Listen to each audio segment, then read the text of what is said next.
4,000 meters beneath the surface of the Pacific Ocean, where no light has penetrated for millions of years, something impossible is happening. In the crushing darkness of the abyss, oxygen is being born. We've always understood oxygen through a simple story. Plants use sunlight to split water molecules, releasing oxygen through photosynthesis. This process made complex life on Earth possible. But in the summer of 2024, scientists staring at instrument readings realized they were witnessing something that shouldn't exist. They called it dark oxygen, and it may rewrite the origin of life itself. The Clarion-Clipperton Zone stretches across the Pacific Ocean floor between Hawaii and Mexico, an abyssal plain as wide as the continental United States. Imagine that entire landscape submerged under 13,000 feet of water, pressed beneath weight that would crush a human instantly, bathed in darkness colder than an Antarctic winter. Now imagine it carpeted with trillions of potato-sized rocks containing metals more valuable than gold. These are polymetallic nodules, ancient lumps of manganese, nickel, cobalt and copper that have grown on the seafloor for millions of years, accreting layer upon microscopic layer like tree rings in reverse. They look unremarkable, but they represent something extraordinary. In an ocean of soft clay and endless sediment, they're the only hard surface available, making them islands of life in a desert of mud. The biodiversity is breathtaking. Sea anemones with ghostly white tentacles drift above the nodules like alien flowers. Barbie pink sea cucumbers waddle across the fields on translucent legs. Glass sponges older than medieval cathedrals rise in elegant cups, while Dumbo octopuses pulse through the black water. Over 90% of species here have never been named. Some exist only in areas the size of a football field, their entire evolutionary history confined to a few square miles that humans have visited maybe once or never. This is where marine ecologist Andrew Sweetman came to study oxygen consumption in the deep sea. For over a decade, he'd been lowering instrument chambers to the seafloor, measuring oxygen levels. Every study ever conducted in the deep ocean showed the same pattern. Oxygen levels drop as life consumes it. The deep sea is an oxygen sink where the last traces from the surface slowly disappear. But Sweetman's sensors showed something different. Oxygen levels were rising. He assumed equipment failure. Oxygen doesn't spontaneously appear in sealed chambers on the seafloor. He recalibrated everything and deployed again. The impossible readings returned. He tried different sensors, different methods. Same result. Oxygen was increasing, sometimes tripling over 2 days. His colleague Marta Cecchetto recalls thinking the instruments simply weren't working. But when they used a completely different measurement method based on different scientific principles, it also showed oxygen rising. That's when Sweetman realized he wasn't looking at broken equipment. He was observing a phenomenon that defied conventional understanding. In sealed chambers containing polymetallic nodules, oxygen was being produced in total darkness. If this was real, the entire story of how life began might need rewriting. We've believed that aerobic life started when cyanobacteria evolved photosynthesis 2.7 billion years ago, flooding Earth's atmosphere with oxygen. But what if there was another source? What if oxygen was already being produced by rocks in the deep ocean before the first photosynthetic organisms existed? Sweetman needed to understand the mechanism. Laboratory tests revealed something astonishing. The nodules were generating electrical voltage. The irregular layers of different metals inside them had created natural batteries. Some produced up to 0.95 volts, nearly as much as an AA battery. When clustered together, voltage increased like batteries connected in series. Sweetman and colleague Franz Geiger hypothesized that this electrical charge was splitting seawater through electrolysis, the same process used in laboratories to separate water into hydrogen and oxygen. The nodules were functioning as geobatteries, driving electrons through seawater, tearing apart water molecules and releasing oxygen into the abyss. For millions of years, these rocks may have been breathing oxygen into the deep sea through pure electrochemistry. Not from photosynthesis, not from biology, but from metals responding to physics. A source of oxygen independent of the sun, independent of life, independent of everything we thought necessary for breathable air to exist. When Sweetman published his findings in Nature Geoscience in July 2024, the scientific world erupted. Some researchers immediately recognized it as paradigm shifting. Professor Nick Owens called it a discovery that requires radically rethinking how complex life originated. NASA scientists reached out within days, fascinated by implications for life on other worlds. If oxygen forms without sunlight on Earth, perhaps it exists in the dark oceans beneath Europa's ice or on Saturn's moon Enceladus. But criticism came just as quickly. Other deep-sea researchers noted that previous studies in the same region had only measured oxygen consumption, never production. The Metals Company, which had funded portions of Sweetman's research, published rebuttals claiming methodological flaws. They argued the oxygen could be explained by trapped air bubbles or electrical leakage from the equipment itself. The controversy intensified because the stakes extend far beyond academic debate. These same nodules contain metals essential for electric vehicle batteries, solar panels, and green energy technology. Mining companies plan to vacuum them up by the billions. 16 firms hold exploration contracts in the Clarion-Clipperton Zone, which contains enough nodules to meet global demand for decades.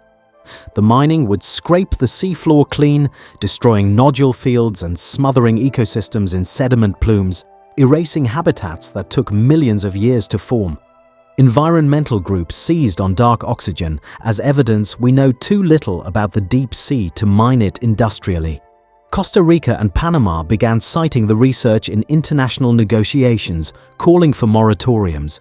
If nodules generate oxygen, removing them could suffocate the life forms that depend on them, disrupting cycles we don't understand. The scientific pushback has been fierce. At least 5 papers challenging the findings are under peer review. Critics point out that 0.95 volts falls below the 1.23 volts typically required to split water. Sweetman didn't directly measure hydrogen, which should appear if electrolysis is occurring. Some argue microbial processes could explain the oxygen, though Sweetman's team killed microorganisms with mercury chloride and still observed oxygen production. Sweetman is standing by his work. In January 2026, he's launching a 3-year, £2 million research project funded by the Nippon Foundation and endorsed by UNESCO as a UN Ocean Decade activity. His team will deploy sensors specifically designed to address the criticisms, testing for hydrogen production and investigating microbial involvement. They'll determine how widespread the process is. The first expedition departs from San Diego, returning to where the impossible readings first appeared. What's haunting about this discovery is realizing how little we know about our own planet. Scientists say we know more about the moon's surface than the deep ocean, and dark oxygen proves it. Here's a potential fundamental process operating across millions of square kilometers of seafloor, and we're only now discovering it. What else is hidden in the darkness? What other sources of energy, forms of chemistry, or foundations for life haven't we conceived of? The deep sea isn't a barren wasteland, but an alien world on Earth operating under laws we're only beginning to comprehend. At 13,000 feet down, pressure exceeds 300 times sea level, enough to compress bone instantly. Temperature hovers near freezing. No sunlight has reached these depths since continents were in different positions. Yet complex life thrives. Sponges have been growing for thousands of years. Fish have antifreeze proteins in their blood. Worms process sediment grain by grain through centuries. If dark oxygen is real, these nodules aren't just rocks or metal deposits. They're life support systems, natural air generators creating breathable oxygen in one of Earth's most hostile environments. Remove them and the oxygen source disappears. The delicate balance that existed for millions of years could collapse in a generation. But we don't know for certain, and that's what makes this moment critical. Mining companies want to start harvesting within years. The International Seabed Authority is writing regulations now, while scientists still debate whether the phenomenon exists. The decision to allow industrial-scale deep-sea mining is happening in real time, amid profound scientific uncertainty. What we do know, the Clarion-Clipperton Zone is extraordinarily biodiverse. Over 5,000 species identified, with estimates of 6,000 to 8,000 more undiscovered. 90% of collected specimens are new to science. The ecosystem evolved around nodules that form over millions of years, growing slower than fingernails, irreplaceable on human timescales. Dark oxygen challenges us to reconsider what's possible. It suggests oxygen can emerge from electrochemistry as readily as photosynthesis, that rocks might participate in the breath of life, that the origin of life on Earth and other worlds might be more complex than we imagined. It forces us to confront how much we don't understand about the planet we inhabit. Every deep-sea expedition reveals new species. Every instrument deployment captures data that could rewrite our understanding. Every descent brings evidence that the world is stranger and more fragile than we realized. The abyssal plains have existed largely unchanged for millions of years. We now have the capability to erase them in a lifetime, or we could choose to understand them first. Somewhere in the Pacific darkness right now, a sea anemone drifts above metal-rich nodules. Those nodules may be generating electrical currents, splitting water molecules, breathing oxygen into the abyss. Or the phenomenon may have a simpler explanation. Scientists are still testing, still debating. But regardless of whether dark oxygen is proven or disproven, the deep sea is delivering a message. We haven't solved all the mysteries. Wonders exist that we didn't predict. Some things once destroyed can never be recovered. The Clarion-Clipperton Zone spans 4.5 million square kilometers of seafloor, a region larger than the European Union. Within it lies a world we've barely begun to explore. Processes we're only starting to measure, life we haven't yet named. Mining companies have identified their target zones and designed their machinery. Environmental groups are calling for protection.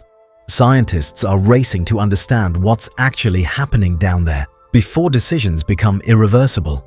In 2026, when Sweetman's expedition descends into the abyss with new sensors and new questions, they'll be seeking answers to one of the most fundamental questions in biology. Can oxygen be created without light? But they'll also be working against a countdown, trying to document and understand an ecosystem before it potentially vanishes beneath industrial extraction. The nodules themselves are patient, accumulating their metallic layers at a pace measured in geological time. A single nodule takes roughly 1 million years to grow 1 centimeter. The creatures that have evolved to live on and around them operate on similarly patient timescales. But the decisions humans make about their fate will unfold over months and years, driven by economic pressures and political negotiations, often made with incomplete information. This is the tension at the heart of the dark oxygen debate. Not just whether Sweetman's hypothesis is correct, but whether we value understanding over exploitation, whether we can resist the urge to harvest what glitters until we comprehend what it actually does. The deep ocean has been conducting experiments in chemistry and biology for hundreds of millions of years. We've been studying it seriously for perhaps a century. The asymmetry is profound. Dark oxygen, whether it exists or not, has already accomplished something remarkable. It's forced us to look more carefully at an environment we thought we understood. It's revealed how quickly our certainties can dissolve when confronted with unexpected data. It's demonstrated that Earth still has the capacity to surprise us, to present phenomena we didn't predict, to operate in ways our theories didn't anticipate. The sea anemone continues its slow drift in the darkness, unaware of the debates happening in laboratories and conference rooms thousands of miles above. The nodules maintain their quiet accumulation, indifferent to whether we call them batteries or just rocks. The deep sea persists in its ancient rhythms, patient and vast and largely unknowable, and we're left with a choice that will define how we relate to the least known parts of our own planet. Do we mine first and study later? Do we assume we understand enough to act? Or do we acknowledge the limits of our knowledge and proceed with the caution that genuine uncertainty demands? That question, more than whether dark oxygen is real, may be the most profound discovery emerging from the abyss. If you believe some mysteries are worth protecting before we fully understand them, hit that like button, share your thoughts in the comments about whether we should pause deep-sea mining, and subscribe so you don't miss our follow-up when Sweetman's expedition returns from the abyss in 2026 with answers that could change everything we know about life itself.